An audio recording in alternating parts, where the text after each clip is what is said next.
Boa tarde, estimados telespectadores da DW África. Boa tarde, caro Manuel de Araújo. Muito obrigada por ter aceito o nosso convite para participar deste espaço de conversa.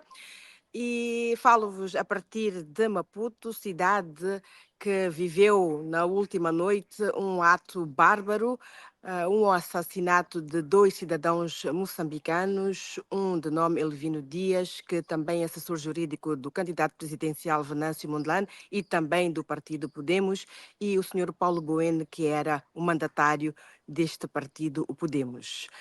É uma situação que chocou a cidade e o país de uma maneira geral e que está a mexer com a sociedade civil e com alguns cidadãos sensíveis. É sobre este assunto que nós vamos falar hoje com o senhor Manuel de Araújo, que é edil da cidade de Quelimane e também membro do partido Renamo, o maior partido da oposição em Moçambique até agora. Manuel de Araújo, como olha para este ato que chocou o país na última noite? Bom, este ato não chocou só o país. Este ato chocou o país, chocou o continente africano, este ato chocou o mundo e este ato chocou todos os amigos da democracia e todos os amigos dos direitos humanos. Portanto, toda a pessoa que ama a democracia, ama os direitos humanos no mundo inteiro, portanto, só pode ter estado, ou pode sentir chocado e violentado.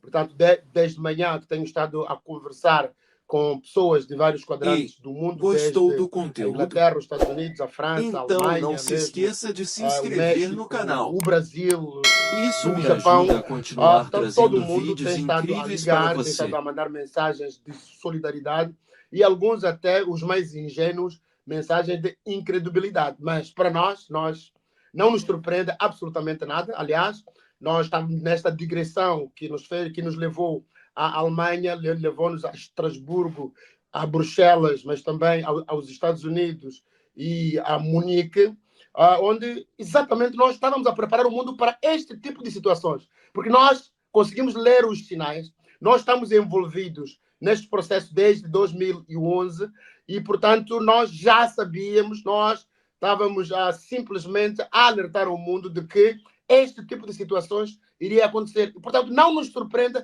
absolutamente nada. Nós conhecemos como funciona. Mais surpreende o facto da polícia, pela primeira vez, ter apresentado indícios sobre a motivação do crime, não é? E alega questões passionais. Não lhe parece estranha esta alegação?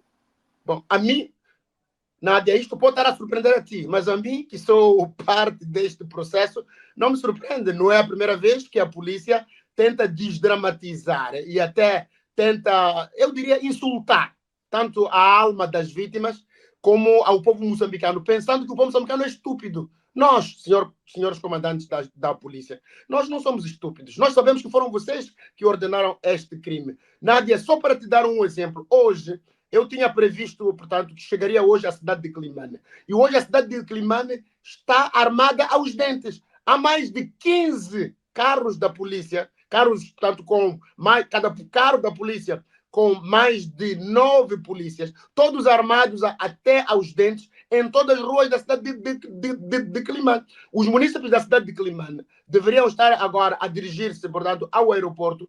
Todos estão a ser proibidos. Portanto, aliás, no dia 17 de outubro, que é o dia em que nós celebramos o aniversário do primeiro comandante da Renamo, o comandante André Matade Matsangaísa. Portanto, a Renamo foi proibida de marchar na cidade de Quelimane. Portanto, a sede da Renamo foi cercada pela FIR. O aeroporto de Quelimane hoje está cercado pela FIR. As ruas de Quelimane estão hoje, parece que haveria uma tentativa de golpe de Estado. Portanto, este é um estado de sítio que se vive hoje em Moçambique. Portanto, não é só Maputo, mas estou a dar o caso concreto daquilo que está. Portanto, nós não nos surpreende nem sequer 1 milímetro. Este é o comportamento da Frelimo. Aliás, quando mataram o Carlos Cardoso, o cenário foi o mesmo. Quando mataram o Sibasiba Makwakwa, o cenário foi o mesmo. Quando mataram o professor Sistaque, o cenário foi o mesmo. Quando mataram o Pondeca, o cenário foi o mesmo. E, portanto, é apenas a continuação de um comportamento de um Estado que foi capturado não só pelas gangues da droga, como também, portanto, é um Estado completamente capturado e que não responde aos anseios do povo moçambicano, mas de uma pequena elite ligada ao tráfico da droga. Como eu sempre dito, Moçambique, neste momento, não só é um Estado falhado, como também é um Estado capturado. Foi então reativado o famigerado Esquadrão da Morte, como tem sido Nunca habitual em todos foi, os outros nunca processos foi eleitorais. desativado, na verdade. Nádia, o Esquadrão da Morte nunca foi desativado. Ele apenas espera a oportunidade para poder agir. E quando a Frelimo se sente ameaçada, lembra-se, quando mataram o Sistaque, era porque nós estávamos a discutir a questão dos governadores provinciais. Portanto, um dos heróis da luta para nós termos hoje governadores eleitos foi o professor Sistaque. Ele teve que morrer para nós depois. O presidente da Câmara teve que ir a Gorongosa, a Satungira, para nós hoje termos os governadores eleitos. Mas, como essa eleição foi forçada, a Frelimo até hoje, não, no seu DNA, a Frelimo não aceita a alternância para os governadores provinciais. Eles usam todos os meios ilegais, como aliás foi amplamente demonstrado, e é o que nós temos estado a fazer pelo mundo fora, a acordar a opinião pública internacional sobre aquilo que, na verdade, é o regime da Frelimo. Quer dizer, um país que tem um assento não permanente no Conselho de Segurança das Nações Unidas comporta-se como um Estado bárbaro, não como um Estado civilizado. Então, é preciso acordar ao mundo sobre realmente o que a Frelimo é, o que o Estado moçambicano se tornou. É por isso que nós nos antecipamos. Eu saí de Moçambique há 7 dias, literalmente, para exatamente poder fazer esse trabalho, porque já sabíamos exatamente o que iria acontecer. Aliás, esse trabalho não é novo. Nós, há cerca de 15 dias, mesmo durante a campanha eleitoral, porque nós já prevíamos esse tipo de comportamento, nós nos deslocamos a vários países, incluindo a Inglaterra, onde estivemos no Instituto Real de Relações Internacionais, com uma plateia formada por diplomatas, militares e outros pensadores e amantes de África, onde alertamos sobre o que iria acontecer. E, portanto, está registrado o que nós lá dissemos. O Manuel falou agora que a cidade de Climana está a ser vigiada por polícias armados até os dentes, um cenário que não é diferente na cidade de Maputo e provavelmente nas outras grandes cidades do país.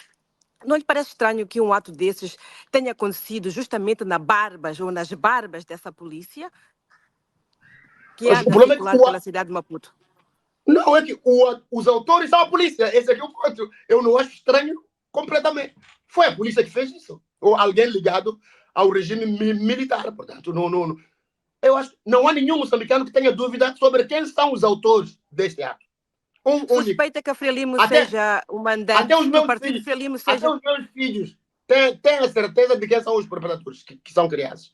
Diga. Portanto, suspeita que o partido Frelimo seja o mandante ou autor moral destes assassinatos da última noite? Eu não suspeito, eu tenho certeza. O Manuel de Araújo está no exterior e, muito provavelmente, esta será uma das suas causas nas suas andanças pelo mundo afora. Vai tentar, de alguma maneira, fazer ou lutar pela reposição da justiça, por exemplo, ao nível da África, ao nível da União Europeia também? Não só ao nível da União Europeia. Eu não vou fazer, eu já estou a fazer. Portanto, como disse, estive na Alemanha, estive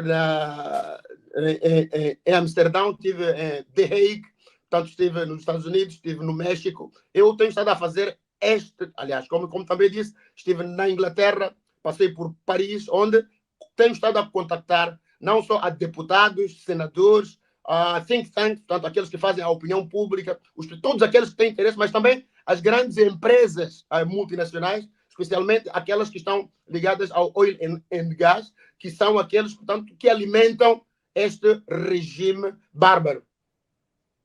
E são justamente esses que têm sido acusados de fechar os olhos às barbaridades e aos ilícitos eleitorais que acontecem no país justamente em nome dos seus interesses nos recursos moçambicanos.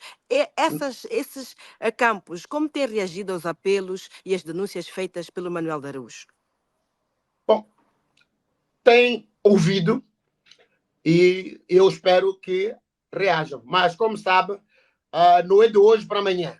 Nós apenas estamos a preparar a opinião pública internacional para que, quando acontecerem de novo incidentes como este de ontem, eles não digam que não sabiam Não venham com cara deslavada dizer na nossa cara que não sabiam. Nós aí vamos olhar para ele e dizer, mas nós vos dissemos, no dia X, você esteve presente, o senhor ouviu, o senhor retomou notas, o senhor registrou. Então, não venham dizer que não sabiam. Portanto, nós estamos a fazer este trabalho para acordar a opinião pública internacional. Aliás, a pergunta que não se cala sobre as eleições é por que há dois standards. Quer dizer, há eleições para a Europa com certos parâmetros e há eleições para a África com outros parâmetros. E não só para a África, mesmo para a América Latina. Nós podemos ver o exemplo da Venezuela. A Europa tem uma postura diferente quando se trata do roubo, das fraudes de eleições na Venezuela, do que quando se trata do roubo de eleições em Moçambique. A pergunta que não se cala é essa. E nós colocamos nos olhos deles, nas caras deles, senhores europeus, senhores americanos, por que vocês usam double standard? Certo.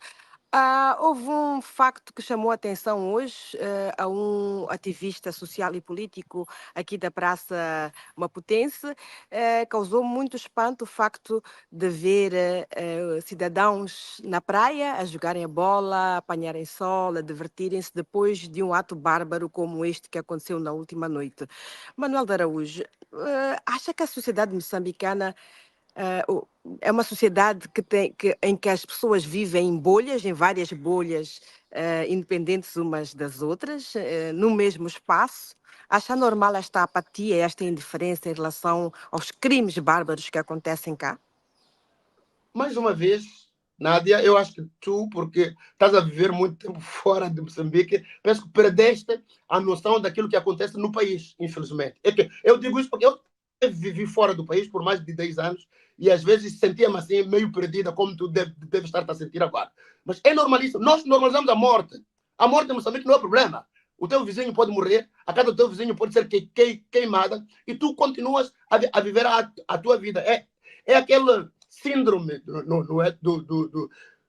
que há alguns anos aí, tanto na Alemanha, que era dito, de que, bom, ontem mataram o João e eu não fiz nada. Depois da manhã mataram ao Alfredo e eu não fiz nada. Só me preocupei quando chegou o meu dia.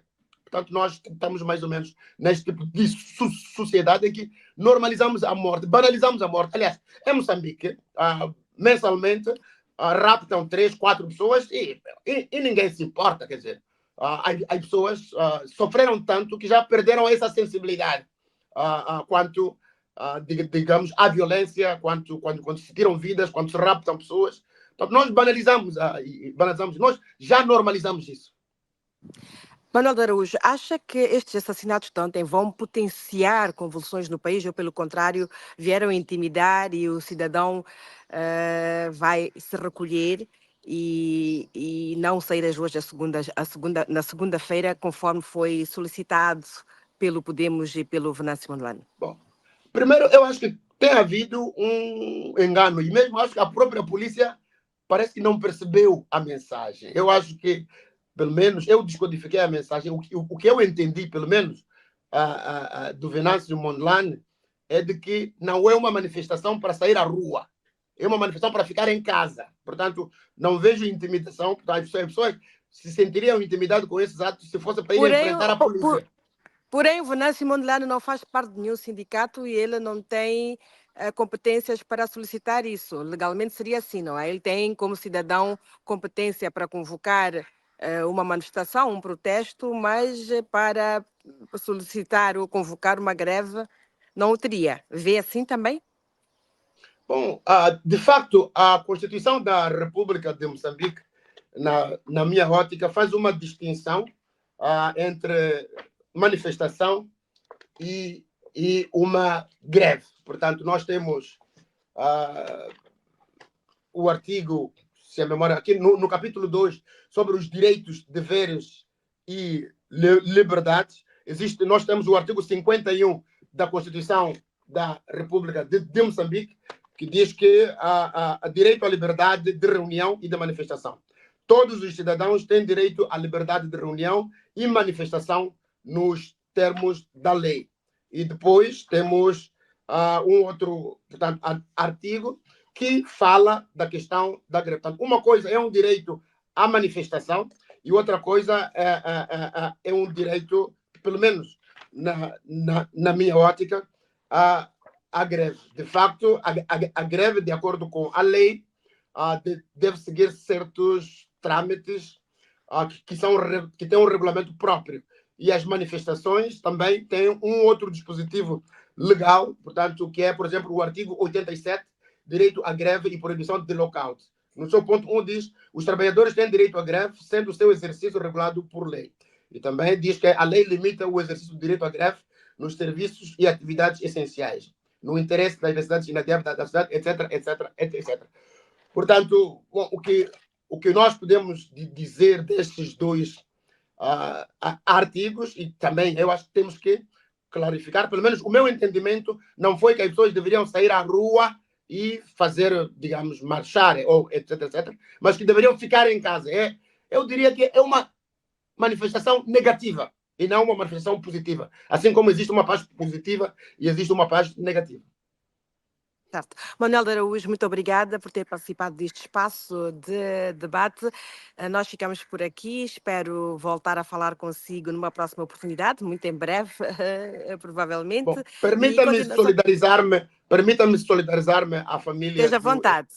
À família do Elvino Dias, à família do Paulo Bueno, aos amigos, mas também ao Podemos, por esta grande perda de dois jovens patriotas, dois jovens com coragem, dois jovens que morreram a servir a pátria. Portanto, eles vão se juntar ao deputado Pondeca, ao professor Sistaque, ao Carlos Cardoso, ao Sibaciba Macuacua e a mais de uma centena, se não milhares de jovens que pereceram nas mãos da Frelimo por defenderem a liberdade, por defenderem a democracia. Muito obrigada, Manuel de Araújo. Muito obrigada, estimados internautas da DW África. Até breve.